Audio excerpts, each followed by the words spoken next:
गुरुर्विष्णु गुरुदेव महेश्वरा गुरुर्साक्षात् परब्रह्म तस्मै श्री गुरुवे नमः। वन्दे गुरुपादुकं कृपासिन्धुनररूपहरि महामोहतमपुञ्ज जासु वचनैर्विकर्णिकर अखण्डमण्डलाकारं व्याप्तमेन चराचरं तत्पदं दर्शितं येन तस्मै श्रीगुरुवे नमः।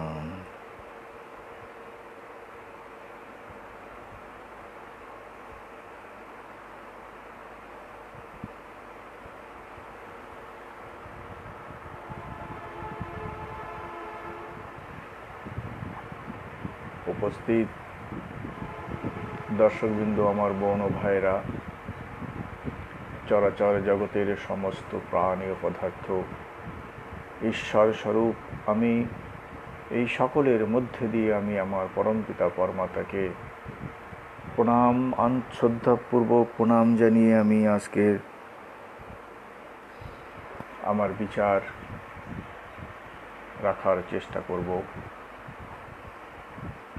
বিবেক পথের বিবেক বার্তার মাধ্যমে আমরা প্রতিদিন যে সনাতন সত্য ও তত্ত্বসমূহ যা সনাতন ধর্মে নামে পরিচিত, সেই সনাতন ধর্মের সনাতন সত্যের প্রচার করার চেষ্টা করছি, মানুষকে বলার চেষ্টা করছি। স্বামী বিবেকানন্দের দর্শনকে আমরা যাতে অক্ষরে অক্ষরে পালন করতে পারি, স্বামীজির দর্শনের যে মর্মার্থ তাকে আত্মসাৎ করতে পারি, কিভাবে তাকে আমাদের জীবনে চরিতার্থ করতে পারি, সেই পথই আমরা বলার চেষ্টা করছি। বিবেক বার্তার প্রচারে গত পরশুদিন আমাদের স্বামীজির যে বাণী ছিল, জ্ঞান অপেক্ষা উচ্চতর ও পবিত্রতার জগতে আর কিছু নেই। গুরুর মাধ্যমে মানবাত্মায় সেই জ্ঞান আবির্ভূত হয়ে থাকে। যতদিন না আমরা গুরু লাভ করছি, গুরু ধারণ করছি, জগতের চারিকোণে মাথা করে আসতে পারি, পাহাড় মরুভূমি সাগর তন্ন তন্ন করে দেখতে পারি, এসবের মধ্যে জ্ঞান হবে না, জ্ঞান আসবে না। জ্ঞানের স্বামীজি বললে যে জ্ঞানের থেকে উচ্চতর ও পবিত্রতার আর কিছু নেই।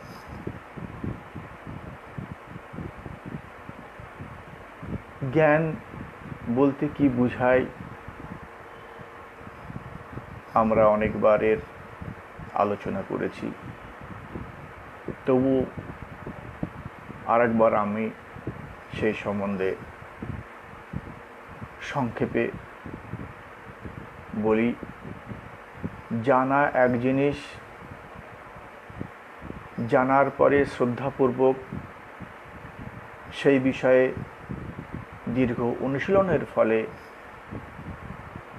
যে উপলব্ধি হয় সেটাকে জ্ঞান বলে। অনুশীলন ব্যতীত কোনো কিছুর জ্ঞান হয় না, জানা যায়। বললেন, স্বামীজি বললেন যে জ্ঞান উচ্চতর। তিনি কোন জ্ঞানের কথা বললেন? আমরা যারা অপরা বিদ্যায়, পুঁথিগত বিদ্যায় অনেক বড় বড় শংসাপত্র অর্জন করেছি, তাহলে আমরা কি সত্যি জ্ঞানী?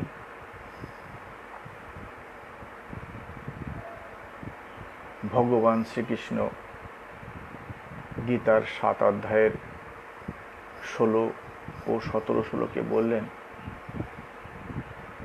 এই জগতে 4 প্রকার ভক্ত আছে।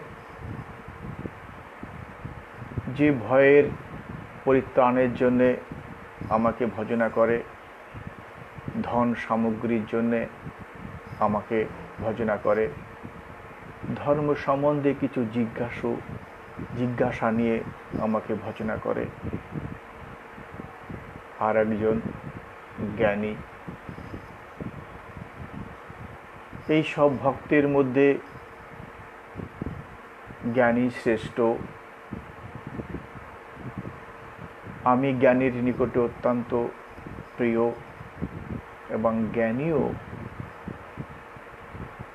আমার কাছে অত্যন্ত প্রিয়।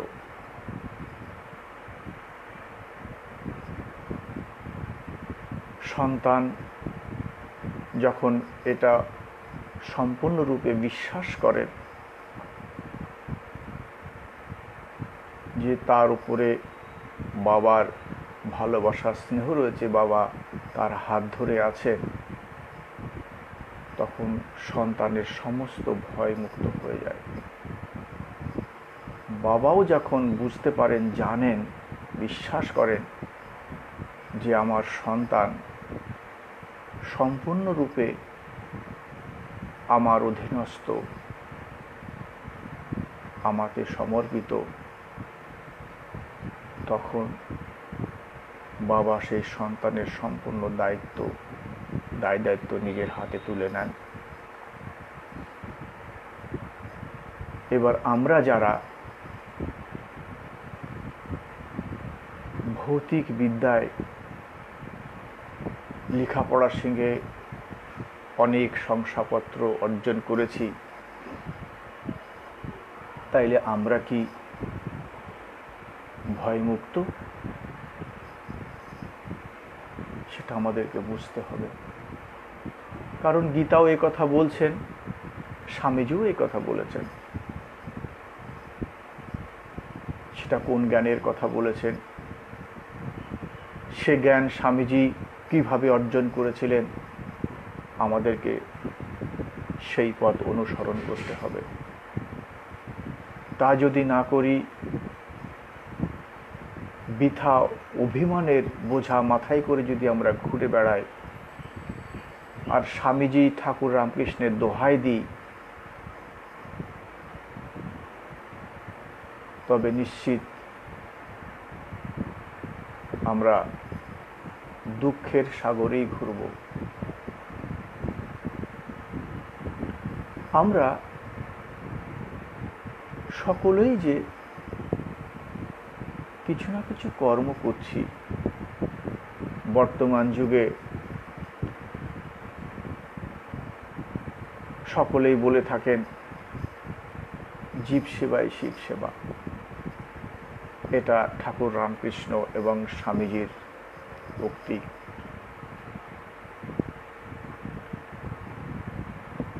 প্রকৃতই কি আমরা শিব সেবা করতে পারছি? আমরা কি জীবকে বুঝেছি, জীবকে উপলব্ধি করেছি? নিজের মধ্যে শিবকে কি দর্শন করতে পেরেছি? তা যদি না বুঝি, আমরা কিন্তু প্রকৃতপক্ষে জীব সেবায় শিব সেবা করতে পারবো না। বলা হবে বলা সহজ, বর্তমান যুগে যে রাজনেতা আছে, মন্ত্রীরা আছেন, তারা এত সুন্দরভাবে কথা বলেন জনগণের, যেন এইমাত্রই তার সমস্ত দুঃখ নিবারণ করে দিলেন, সমস্ত তার কাজ করে দিলেন শুধু কথার দ্বারায়। আমরাও কিন্তু ঠিক সেইভাবেই স্বামীজিকে সামনে রেখে স্বামীজি ঠাকুরের দোহাই দিয়ে আমরা যা কিছু করছি শুধু কথার কথা। আমরা কর্ম কেন করি, উদ্দেশ্য কি? ভগবান শ্রীকৃষ্ণ বললেন গীতার 3 অধ্যায়ের 5 শ্লোকে যে আমরা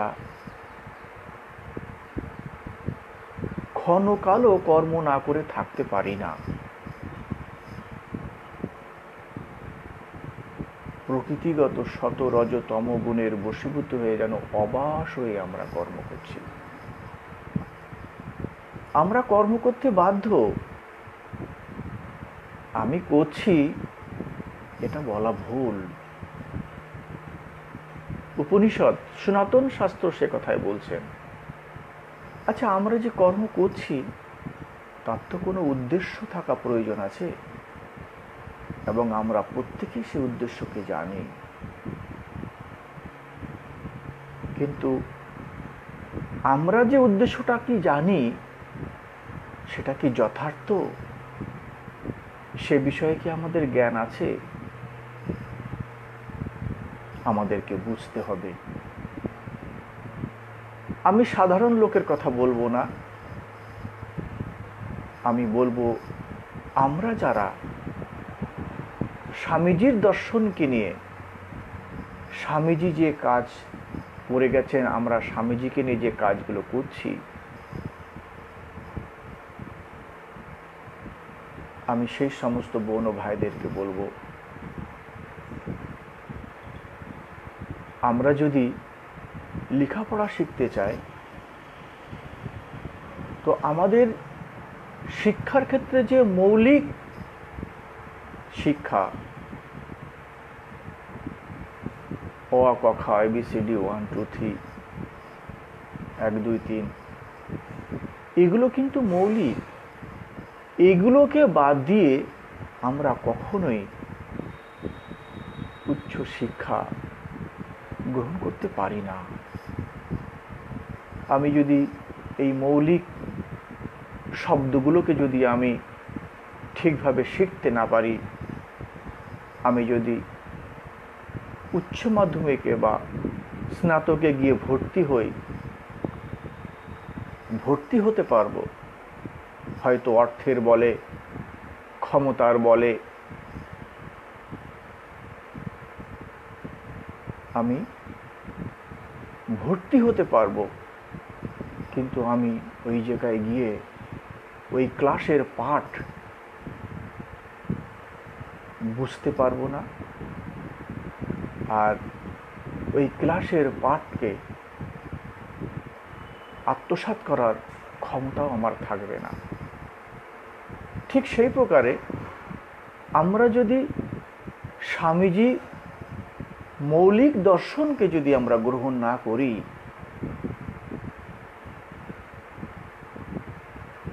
স্বামীজি যে কথাটি বললেন, গুরুর মাধ্যমে মানবাত্মায় ওই জ্ঞান আবির্ভূত হয়ে থাকে, তাহলে আমাকে স্বামীজির মৌলিক যে দর্শন, সে দর্শনকে আমাকে আগে গ্রহণ করতে হবে, পদ্ধতি অনুসারে আমাকে অনুশীলন করতে হবে। বলছেন জ্ঞান দীর্ঘকাল চেষ্টার দ্বারায়, কর্মের মাধ্যমে এবং দীর্ঘকাল চেষ্টার দ্বারায় যখন আমার চিত্ত শুদ্ধ হবে, তখনই সেই জ্ঞান আমাদের হৃদয়ে হবে, আবির্ভূত হবে। যে জ্ঞান, কেন জ্ঞান? না, জ্ঞান ব্যতীত কোনো কাজ যথার্থভাবে করা যায় না। আমরা সর্বজন বিদিত, সকলেই এটা জানে যে আমরা যদি কোনো কাজকে করতে চাই, তবে সেই জ্ঞান, সেই কর্ম সম্বন্ধে আমাদের জ্ঞান হওয়া অত্যন্ত আবশ্যক। কর্ম করতেই হবে। কর্ম না করলে আমাদের এই শরীর যাত্রা, অর্থাৎ এই শরীরটিকে যদি আমাকে টিকিয়ে রাখতে হয়, তবুও কিন্তু আমাদেরকে কর্ম করতে হবে। ভগবান শ্রীকৃষ্ণ সে কথা বলছেন গীতার 3 অধ্যায় 8 শ্লোকে। উদ্দেশ্য কি? এই সব কিছুর মূলে কিন্তু উদ্দেশ্য একটা, আমরা বন্ধন মুক্ত হতে চাই, স্বাধীন হতে চাই, স্বতন্ত্র হতে চাই, মুক্ত হতে চাই।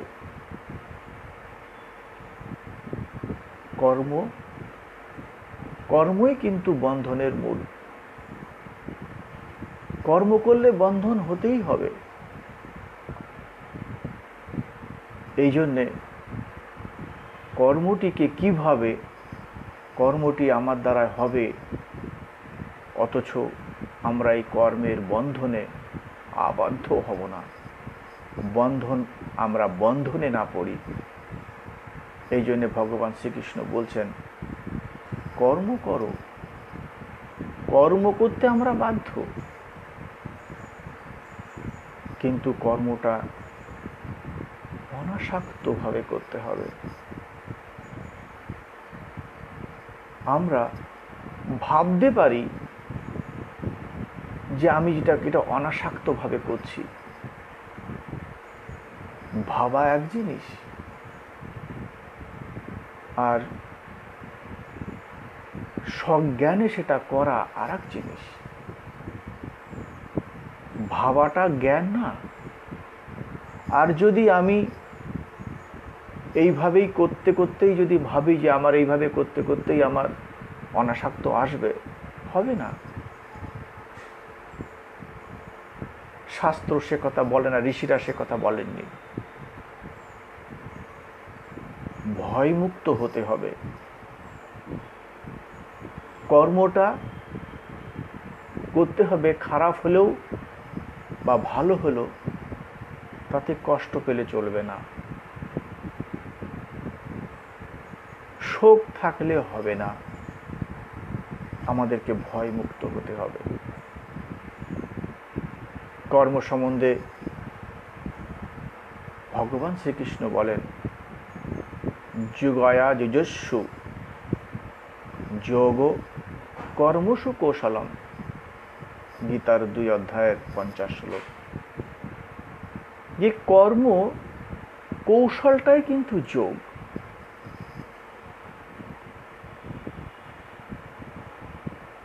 এই যে কর্মের কৌশল, যে কর্মটা এমনভাবে করা হবে আমরা যেন সেই কর্মের ফলে বাধা না পড়ি, কর্মের ফলের অধীনে না চলে যায়। যেমন নেশাগ্রস্ত মানুষ প্রথম একটু চাখে নেশালো পদার্থ, কেউ বিড়ি, কেউ সিগারেট, কেউ মদ, এই করতে করতে সে কিন্তু তাতে আসক্ত হয়ে পড়ে। তখন সেই নেশালো পদার্থ না নিলে তার আর চলে না।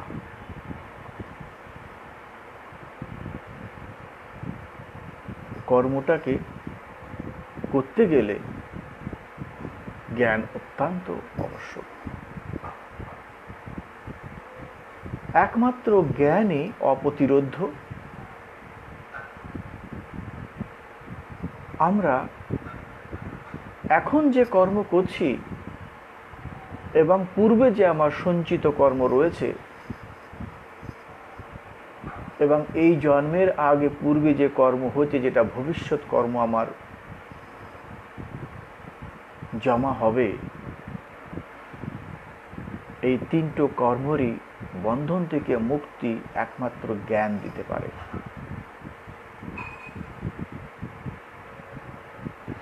সেই জ্ঞানকে অর্জন করতে গেলে আমাদের স্বামীজির সে মৌলিক দর্শনকে অবশ্যই গ্রহণ করতে হবে। এবার আমরা নিজেরাই নিজেদেরকে জিজ্ঞাসা করব, নিজেরাই নিজেদের দিকে তাকিয়ে দেখব যে আমরা মান অভিমান ত্যাগ দিয়ে, অহংকারকে বর্জন করে, কপটতাকেও ত্যাগ দিয়ে সরলভাবে বিনয় ও নম্রতার সঙ্গে আমরা কি স্বামীজির মতো কোনো তত্ত্বদর্শীর শরণাপন্ন হয়েছি? সেই তত্ত্বদর্শীর শরণাপন্ন হয়ে তার কাছ থেকে কি সেই জ্ঞান বীজ লাভ করেছি? আমরা কি যথাযথ সেই তত্ত্বদর্শীর আদেশ অনুসারে সাধনায় আমরা লিপ্ত হতে পেরেছি? তা যদি না হয়, যে আমরা যা কিছু করছি সব ভস্যে ঘি ঢালার মতোই হচ্ছে। কাজ তো হচ্ছে, বলছেন অল্প ওপিয়স্য ধর্মস্য ত্রয়তে মহোভয়াৎ। গীতার 2 অধ্যায় 40 শ্লোকে ভগবান শ্রীকৃষ্ণ বলছেন যে যোগস্থ হয়ে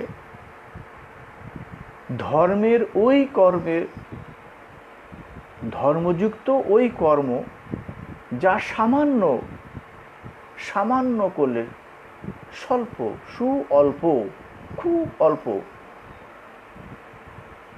অর্থাৎ ধর্মযুক্ত, যোগযুক্ত ওই জ্ঞানের দ্বারায় অতি অল্প কাজও বলে মহা ভয়ের থেকে পরিত্রাণ করে। আমরা কি সেই ভয়মুক্ত হতে পারে সেই জ্ঞানের অন্বেষণে আমরা কি একটু এগিয়ে গেছি? আমাদের মধ্যে অহং, আমরা যারা সামান্য দরিদ্রকে অন্ন দিচ্ছি, একটা বস্ত্র দিচ্ছি, হয়তো কাউর ঘর করে দিচ্ছি, কাউকে একটু লেখাপড়া শেখাচ্ছি, কিছু না কিছু দান করছি, এতে কিন্তু আমাদের অহংয়ের পাহাড় তৈরি হচ্ছে অজান্তে। ঠাকুর রামকৃষ্ণদেব বলতেন, কলিতে নিষ্কাম কর্ম হওয়া খুব দুষ্কর, খুব দুষ্কর। আমি ভাবছি যেন নিষ্কামভাবে করছি, কিন্তু কোন ফাঁক দিয়ে যে কামনা চলে আসছে আমরা বুঝতেই পারছি না। ঠাকুর রামকৃষ্ণদেব, তিনি পরমহংস, তিনি এই কথা বলতেন। কেন বলতেন? যে কারণ কলিযুগে মানুষ সংযমী হতে পারে না, তাদের ইন্দ্রিয় মন তারা বশে করতে অত সহজে পারে না, পারবে না। এই ইন্দ্রিয় মনকে বশে করতে গেলে, এই অহংকে বর্জন করতে গেলে সংযম হতে হবে। সংযম ব্যতীত, ত্যাগ ব্যতীত সেই জ্ঞান অর্জন করা সম্ভব না। যে মানুষ তার ইন্দ্রিয়কে, মনকে বশীভূত করতে সচেষ্ট এবং তত্ত্বদর্শীর স্মরণে মান অভিমান, অহং, কপটতা ত্যাগ করে যিনি সেই তত্ত্বদর্শীর স্মরণে বিনম্রভাবে যেতে পারবে এবং সেই তত্ত্বদর্শীর কাছ থেকে সেই জ্ঞান, আমরা তত্ত্বদর্শীর কাছ থেকে সেই জ্ঞান পেয়েছি যে জ্ঞান অতীন্দ্রিয় সত্তা। সাধারণত আমরা সকলেই জানি যে গুরুর কাছে গেলে গুরু কানে মন্ত্র দিয়ে থাকেন।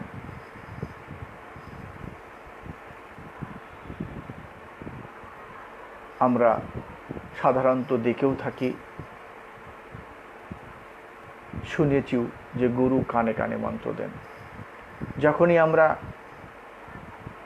কাউকে চুপি চুপি কিছু বলি তখন কিন্তু মানুষ উপহাস্য ছলে বলে, এ গুরু মন্ত্র কানে কানে গুরু মন্ত্র দিচ্ছে। কিন্তু ভগবান শ্রীকৃষ্ণ গীতার কোথাও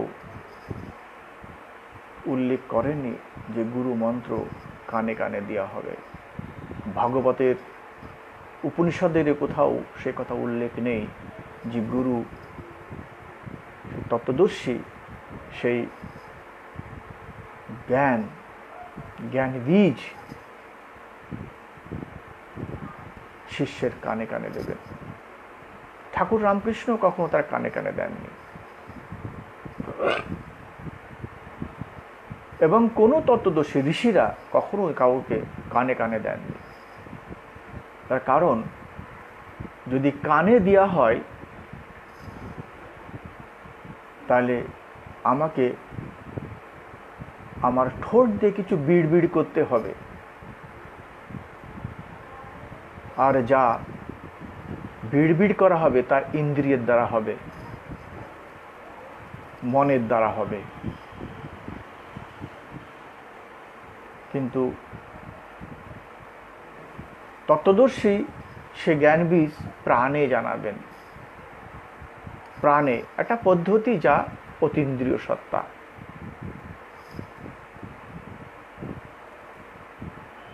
আমরা নিজেরাই বিচার করে দেখব যে সমস্ত বোন ও ভাইরা গুরু ধারণ করেছেন,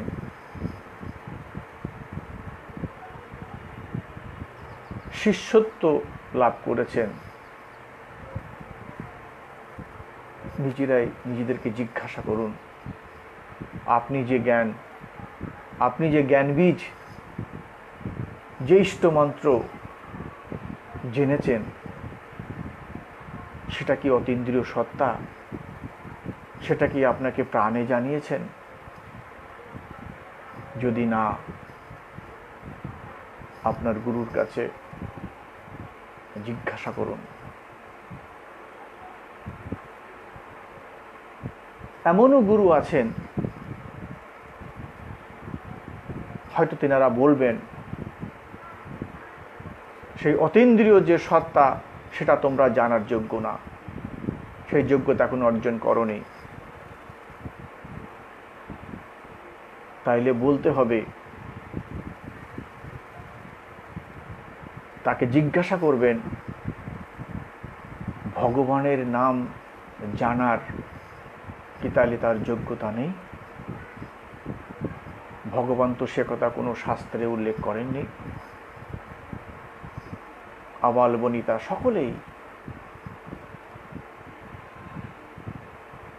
খোড়া, কালা, কানা,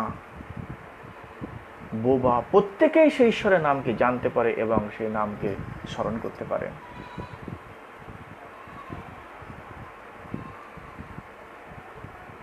একজন অন্ধ ব্যক্তি যার বাহ্যিক ইন্দ্রিয়, দর্শন ইন্দ্রিয় নষ্ট হয়ে গেছেন, তিনিও কিন্তু ভগবানকে দর্শন করতে পারেন। সকলের জন্য সুলভ তিনি। যে কালা, যে বাহ্যিক জগতের কোনো শব্দ যিনি শুনতে পান না, তিনিও কিন্তু সে ঐশ্বরিক, যাকে অনাহত বলা হয়, অনাহত শব্দ, ঐশ্বরিক শব্দ, আমরা যে কোনো শুভ কার্যে ঘণ্টা, ঝাঁজ, শঙ্খ, বাঁশুরি, ঢাক, খোল, করতাল যে বাজায়, এগুলো হচ্ছে বাহ্যিক। একটা আভ্যন্তরীণীয় কিন্তু এই ঐশ্বরিক, এ তো আমরা বাজাচ্ছি, তারপরে আওয়াজ হচ্ছে, কিন্তু একটা ঐশ্বরিক, এই সমস্ত বীণা, সরস্বতী হাতে যে বীণা, এই প্রত্যেকটি শব্দ কিন্তু আমাদের মধ্যে বাজছে। এবং সেই শব্দ, যে কালা ব্যক্তি, যে বাহ্যিক এই শব্দ কিছু শুনতে পান না, সেও সেই শব্দটিকে শুনতে পাবেন। তার একটা বিধি আছে। আর যদি সে সত্যি তেমন তত্ত্বদর্শীর স্মরণে যান, তেমন তত্ত্বদর্শী শরণাপন্ন হন, সেও কিন্তু সেটা শুনতে পাবেন।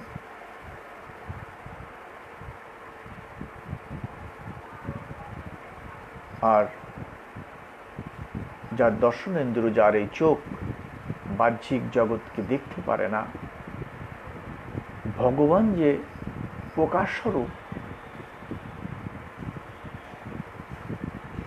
ভগবান শ্রীকৃষ্ণ গীতার 15 অধ্যায় 6 শ্লোকে কথা বলেছেন, তদ্ভাস্তেনা সূর্যের শশাঙ্কনা পাবকা ইয়াদ্গত্তা সাধনেত তত্ত্বপরমম। তিনি বলছেন, সে এতটাই প্রকাশমান, সেখানে সূর্য চন্দ্রমার আলো কিছুই নেই, সেই হচ্ছে তার নিজের ধাম, তো সেই স্বয়ং প্রকাশ। ভাগবতেও তার উল্লেখ আছে। সেই যে স্বয়ং, সে প্রকাশ স্বরূপ যে ভগবান, একজন অন্ধ ব্যক্তি তিনিও কিন্তু তার দর্শন করতে পারেন। তত্ত্বদর্শী যদি যথার্থ তত্ত্বদর্শী হয়ে থাকেন, গুরু যদি যথার্থ তত্ত্বদর্শী হয়ে থাকেন, তিনি সেই প্রকাশ স্বরূপের দর্শন করান।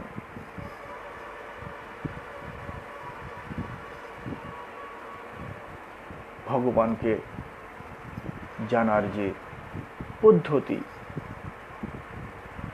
আমরা কি করে বুঝব যে যথার্থ তত্ত্বদর্শীকে? ঠাকুর রামকৃষ্ণদেব যখন ছিলেন, স্বামী বিবেকানন্দ তখন নরেন, সেই তত্ত্বদর্শীকে কিন্তু অনেক রকমভাবে তিনি পরীক্ষা করেছিলেন। আর ঠাকুর বলতেন, অবশ্যই তুই পরীক্ষা করে নিবি না। বাজারে যখন কোনো সামগ্রী আমরা কিনতে যাই, তো আমরা যাচাই না করে কিন্তু কিনি না।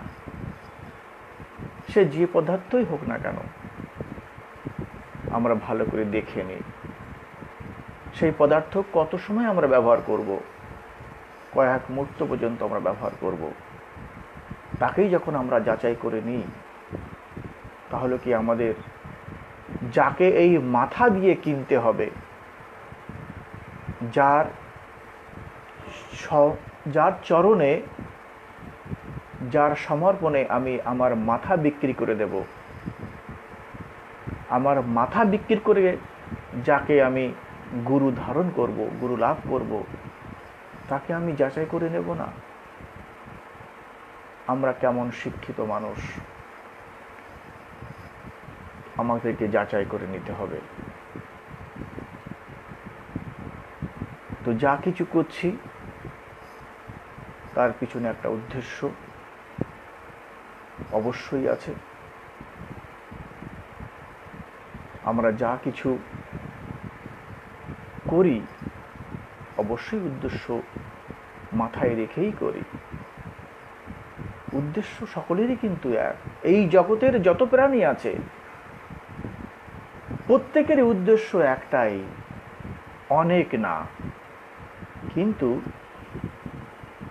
সেই উদ্দেশ্যকে সফল করবার জন্যে আমরা আমাদের মন, ইন্দ্রিয়, মনের, বুদ্ধির বশীভূত হয়ে আমরা বিভ্রান্ত হয়ে বিভিন্ন দিকে পথভ্রষ্ট হয়ে আছি। আমাদের প্রত্যেকের উদ্দেশ্য, আমরা মানসিক শান্তি চাই, আমরা মুক্ত হতে চাই।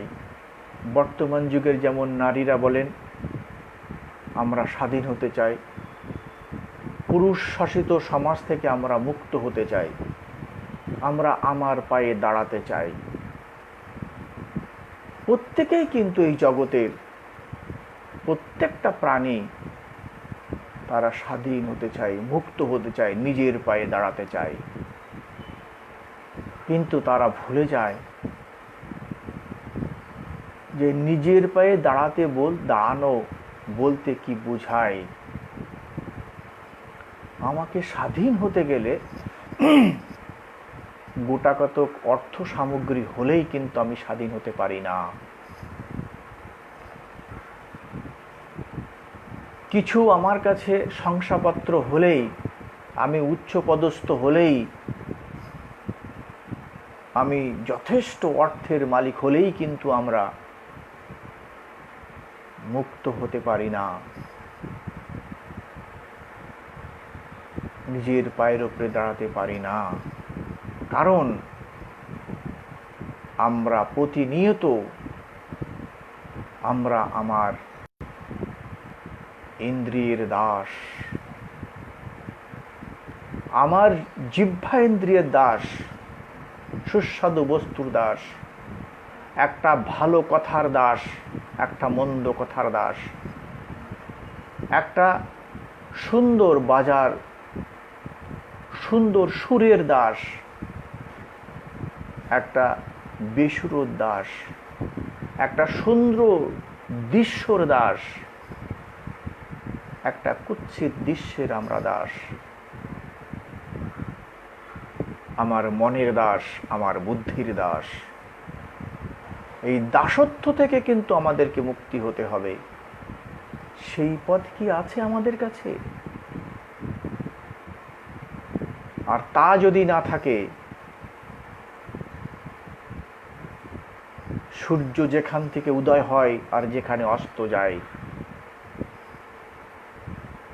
এই এতদূর পর্যন্ত যদি আমি এর রাজত্ব লাভ করতে পারি, জগতের যত তারা আছে ওই সমস্ত যদি অর্থ সামগ্রী, বিদ্যা, বৈভব যদি আমি অর্জন করি, তবুও কিন্তু আমি দাসই থাকব। অথচ এসবের কিছুই যদি আপনার না থাকে, আপনি যদি নিজের ইন্দ্রিয় মনকে আপনি বশে করতে পারেন, যে সমস্তই কিন্তু আপনার রাজ্যের অধীনে চলে আসবে, আপনার অধীনে চলে আসবে। আমাদের এত অশান্তি, এত ছুটোছুটি, কারণ কি? কারণ একটাই, তৃষ্ণা, মনের তৃষ্ণা, পাওয়ার তৃষ্ণা। এই তৃষ্ণার পিছনে কিন্তু আমরা ছুটছি। বিজ্ঞান আজ এত কিছু আমাদের এই সুখ বৈভবের যন্ত্র আবিষ্কার করেছেন, এত কিছু আবিষ্কার করেছেন যাতে আমরা সুখ সমৃদ্ধ হতে পারি। আমরা কি সেই সুখের চরম অবস্থায় শান্তি কি লাভ করতে পেরেছি? একবার আমাদেরকে ভেবে দেখতে হবে। আজ সময় শেষ, এখনো গুরু নিয়ে কথা বলিনি আমরা। 4 প্রকার গুরু হয়, আর আমরা এই জগতে ভূমিষ্ঠ হওয়ার সাথে সাথে গুরু করা আরম্ভ করেছি আমরা, আর সারা জীবন ধরে আমরা গুরু ধারণ করি, চাই জেনে বা অজেনে। গুরুকে কিন্তু আমাদেরকে ধারণ করতেই হয়। এই সমস্ত গুরু আমাদেরকে সুখ আর দুঃখের মধ্যেই কিন্তু বেঁধে রাখেন। কিন্তু এমন একজন গুরু আমাদের প্রয়োজন, যে আমাদের এই বন্ধন থেকে মুক্ত করতে পারেন। স্বামীজি এই জন্য বলেছিলেন, এমন একজন মহাত্মার শরণাপন্ন হও যে তার নিজের বন্ধন মুক্ত করেছে এবং কালে তোমারও বন্ধন মুক্ত করে দেবেন। তো সেই গুরু সম্বন্ধে আমরা বিবেক বার্তায় আজও আমি আর কোনো পোস্ট দেব না। এই পোস্টটায় গত পরশু দিনের পোস্টটাকেই এটাই বহাল থাকলো।